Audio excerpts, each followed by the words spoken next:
Masarap pala sa pakiramdam yung paminsan-minsan ay aliwin ang sarili.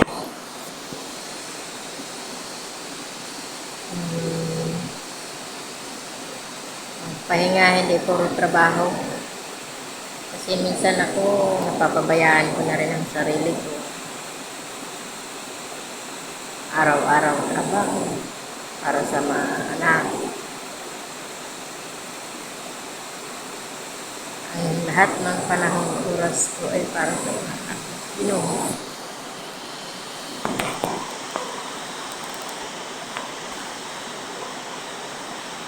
Ang hindi ko lang lubos maisip na ibinibigay ko naman lahat para sa mga anak ko. Pinag-aaral, lahat ng kailangan nila ay binibigay ko.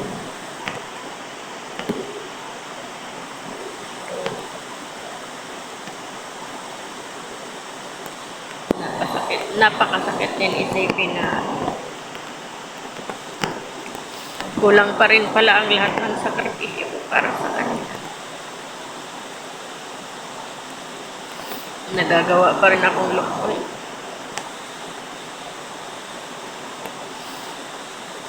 May anak na alam naman nila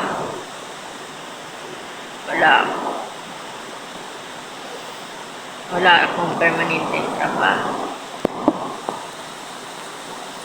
Hindi ko alam kung saan sila humuhugot ng ganong klaseng pag-uugali na pinapakita nila sa akin.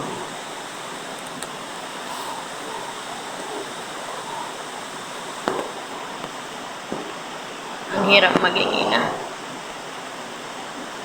Lalo na kung salat ka sa buhay.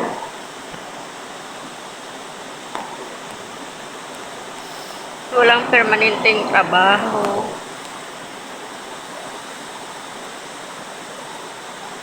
Nangangarap ako na sana dumating ang araw na may anak ako makapagtapos. Yun lang naman ang pangarap ko para sa kanila. Para sa kanilang kinabukasan din yan, hindi yung para sa akin. Dahil alam ko, kapag hindi sila nakapagtapos ng kanilang pag-aaral, ay wala silang mararating. Dahil subok ko na kung paano magtrabaho na walang pinag-aralan tulad ko.